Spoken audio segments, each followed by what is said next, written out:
juta. Jadi dek bulan kudu oke. Lah disapang ngono Pak Sotona Korea. Halo para bujang-bujang, gimana kabar dunia hari ini? Alhamdulillah sehat. Ini sedang mantau teman. Iya. Jongkel bibit durian teman-teman. Durian apa itu? Untuk varietasnya sendiri yang ada di sini dan juga yang sedang disongkel ini varietas durian lokal Simimang. Durian Simimang itu durian dari mana? Kalau untuk asal usulnya durian Simimang itu berasal dari dusun Simimang teman-teman. Iya. Dulunya itu memang indukan utamanya itu ada di wilayah sana dekat dusun Simimang. Nah, maka dari itu dinamakan durian Simimang. Kayak gitu. Mana lagi Mas? Mau tanya apa lagi? Oh iya. Barangkali Ini saya mau- bisa jawab sedikit-sedikit. Iya. Kenapa di sini rata-rata itu pohonnya itu jenis durian Simimang?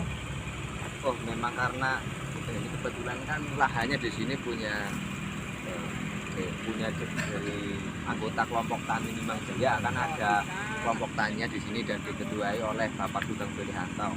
Dan kebetulan Bapak Sugeng Belihanto tersebut itu memang sangat antusias sekali atau bersemangat sekali dalam mengembangkan durian Simimang ini teman-teman. Oke.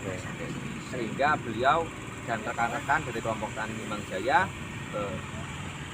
istilahnya ini mendejar bibit di sini di lahan sini seperti halnya yang ada di sini itu dulunya bibit dari ukuran 50 cm Mas. Oh iya. Sampai sekarang umurnya sudah sekitar hampir 3 tahunan. Berarti mayoritas di sini umurnya sudah 3 tahun ya? Sudah 3 tahun. Oke. Untuk bibit durian yang di sini itu paling lama atau paling cepat itu bisa berbuah setelah beberapa tahun? Itu dari awal pertama kali ovulasi atau sudah besar maksudnya? Kalau dari penanaman usia tanam atau dari bibit ukuran 30 cm. Dari ukuran 30 cm. Berarti ya kira-kira segini ya. Oh iya. Biasanya kalau untuk hasil dari ovulasi yang sudah terbukti di sini mulai berbuah itu dari awal tanam tingginya yang dikatakan Mas Andre 30 cm itu memakan waktu sekitar kurang lebih 5 tahun. 5 tahun ya. Itu pun tidak terlepas dari perawatan yang benar-benar dirawat dari dalam segi pemupukan. Oh iya. Pemupukan pada bibit. Jadi harus memang dirawat, benar-benar dirawat, tidak sehabis nandur itu dibiarkan, tidak seperti itu. Ada fase perawatan bibit, contohnya memupuk menggunakan kimia ataukah menggunakan pupuk organik, terserah selera sesuai kebutuhan. Lalu penyemprotan untuk merawat daun pada bibit durian agar terhindar dari hama dan tentunya bibit durian itu pertumbuhannya sehat. Iya. Dan juga faktor pada tanah juga mempengaruhi teman-teman. Tanah, karena macam-macam tanah itu bermacam-macam, tapi untuk detailnya saya sih kurang memahami ya untuk tanah itu yang tanah seperti ini baik untuk pertumbuhan bibit, tanah yang seperti ini kurang baik, dan juga posisi sinar matahari itu juga mempengaruhi dalam faktor pertumbuhannya teman-teman. Oh iya. Kadang-kadang ada bibit yang dari awal tanam ukurannya 30 cm, tetapi untuk kecukupan sinar mataharinya itu terlalu jarang sekali teman-teman. Kadang-kadang kan ada di kebun petani yang di situ ternaungi oleh pepohonan yang menjulang tinggi sehingga bibit durian itu tidak full sinar itu tidak full sinar intinya teman-teman, tidak kecukupan sinar. Nah itu juga dapat mempengaruhi faktor pertumbuhan pada bibit durian, sehingga walaupun umurnya sudah 5 tahun misalkan kok belum berbuah, ya memang dia faktor rezeki juga, itu hoki juga pengaruh, dan juga ya intinya tadilah perawatan sama yang saya jelaskan terusan. Oh ya Mas Andi, saya mau nanya, apakah durian Simimang itu mampu bersaing dengan durian-durian varietas unggulan lainnya? Kalau sejauh ini saya terjun di durian ya selama 2 tahun ini, khususnya pada durian Simimang tersebut, ketika saya itu kan mengumpulkan buah-buahnya di pengepul-pengepul dari tiap petani, saya kepul menjadi satu di wilayah khususnya desa sini dan sekitarnya biasanya. Dan saya juga untuk pengirimannya juga sudah sampai luar kota, sampai sana sini, dan berdasarkan pelanggan atau komentar saya setelah saya kirim durian Simimang tersebut, itu ya alhamdulillah katanya sih mampu bersaing sama durian lokal atau unggulan atau durian yang dari impor atau dari luar negeri. Karena memang ini durian Simimang memang termasuk salah satu produk unggulan durian lokal asli dari Banjarnegara. Jadi memang dari dulu durian Simimang itu sudah banyak yang tahu teman-teman, cuman untuk antusias warga dalam mengembangkan bibitnya itu memang tidak terlalu greget sih ya. Jadi warga-warga sekarang itu malah baru ada yang mau menanam teman-teman. Padahal itu sudah terkenal dari dulu, karena durian Simimang pada tahun 2003, saya masih kecil sekali, orang saya kelahiran tahun 99, itu katanya sudah pernah diikut sertakan, dilombakan oleh Dinas Pertanian dari Banjarnegara ini di Jakarta. Kalau waktu itu nggak salah, itu saya lihat di piagamnya itu diselenggarakan oleh Trubus, kalau media Trubus, dan mendapat juara 2 kalau nggak salah. Itu tingkatannya udah nasional, itu sudah Asia, mencakup Asia itu teman-teman pada tahun itu. Berarti sudah go internasional ya berarti ya. Kurang lebih seperti itu teman-teman pada zamannya dulu, dan sampai sekarang alhamdulillah durian tersebut masih ada, dan tentunya masih terus akan dikembangkan sampai kapanpun, karena itu produk lokal. Kalau bagi teman-teman yang sudah merasakan durian Simimang pasti tahu lah rasanya seperti apa. Saya tidak perlu menjelaskan panjang lebar karena memang sekarang belum ada duriannya. Oke Mas Andi, mungkin ada pesan atau kata-kata motivasi buat para petani, khususnya petani muda di seluruh Indonesia?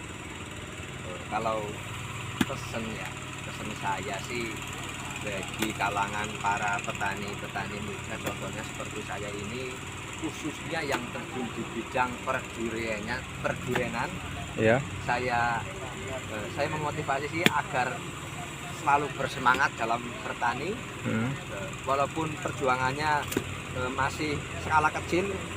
Misalkan seperti ini baru nanam itu tidak masalah teman-teman. Insya Allah nggak lama kok.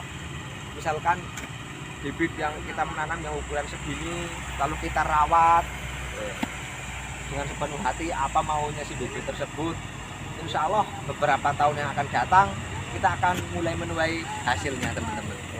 Tetap semangat buat para petani muda durian dari Indonesia. Kalau pesan saya seperti itu sih. Lebih baik terlambat daripada tidak sama sekali. Kira-kira seperti itu, karena kan memang kayak gini loh, bibit durian itu memang dari dulu, dari saya masih kecil belum sekolah itu sudah banyak yang jual, tetapi sekarang untuk hasilnya apa belum, maksudnya untuk tingkat keberhasilannya dalam berpanen, padahal kan bibit sudah diperjualbelikan dari dulu. Itu jika disensus di setiap daerah itu, kalau menurut saya masih kecil sekali untuk penghasilannya teman-teman, angka kepenghasilannya. Karena apa? Karena memang petani-petani dulu ketika habis menanam bibit itu dibiarkan saja, dia tidak memperhatikan apa kebutuhan bibit tersebut.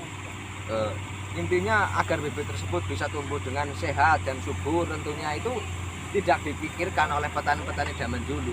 Jadi dia hanya menanam saja, ataukah dia memupuk tapi tidak menggunakan takaran. Kadang-kadang kan petani desa, kalau saya mengamati ya, saya sih belum terlalu membidangi banget dalam perawatannya, tapi kalau saya mengamati kadang-kadang kan mupuknya itu yang paling sering. Kalau petani-petani di desa sini itu menggunakan pupuk yang masih mentah. Contohnya kalau dari kotoran kambing belum difermentasi, itu langsung dipupukan dengan skala yang banyak, dan efek sampingnya terkadang itu bukannya menjadikan bibit durian itu tumbuh subur, tapi malah bermasalah, terserang penyakit, contohnya jamur akar atau jamur pada daun dan lain sebagainya. Jadi petani itu maksud si petani kalau menurut saya itu sih bagus. Kita contoh, wah saya pupuk satu bibit ini yang masih kecil, saya pupuk 1 karung atau 2 karung saya pupuk, itu kan niatnya kan bagus sebenarnya. Tapi kan kita kan tidak tahu takaran yang pas dalam mengasih atau memberi pupuk atau memberi makanan pada bibit durian itu takarannya itu seberapa sehingga yang dihasilkan itu malahan bibit itu bermasalah kayak gitu. Jadi memang harus dipelajari, kita harus sering belajar. Nanti kan lambat laun akan kita maksudnya akan mengetahui lah, oh iya ini sudah dipupuk menggunakan ini takarannya segini, sudah pas pertumbuhannya bagus lah. Kita tinggal meneruskan kayak gitu. Intinya tetap semangat lah buat para petani milenial khususnya yang ada di bidang perdurenan. Entah itu jenis apapun, tetap bersemangat. Insya Allah nanti bakal menghasilkan. Oke, pertanyaan yang terakhir buat Mas Andi. Gimana? Oke, sekarang kan mayoritas petani Indonesia sedang dibikin bobrok karena kepalsuan dari bibit-bibit yang petani-petani di Indonesia itu ditanam. Apakah bibit-bibit durian si memang di sini itu terjamin keasliannya? Insya Allah kalau untuk terjamin keasliannya, kalau menurut saya insya Allah sudah terjamin, karena yang satu bibit yang ada di lahan ini tentunya kan sudah disertifikasi resmi oleh pemerintah dan juga ada bunyi sertifikasinya juga ada. Nanti bisa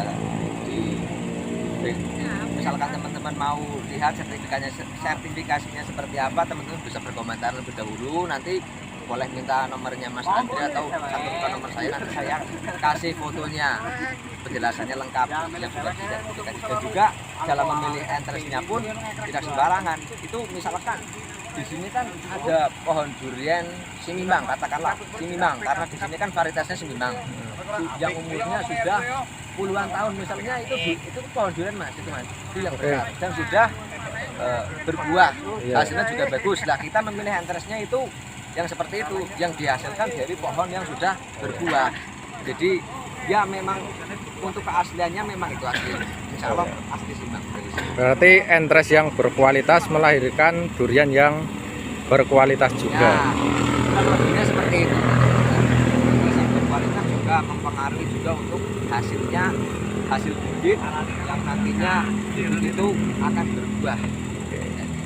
Ya oke, terima kasih Mas Andi. Ya, sama-sama. Untuk para teman-teman penonton setia, jangan lupa like, komen, dan subscribe. Dukung terus channel ini agar bisa maju. Sekian dari saya dan teman-teman di sini. Assalamualaikum warahmatullahi wabarakatuh. Ya, waalaikumsalam warahmatullahi wabarakatuh.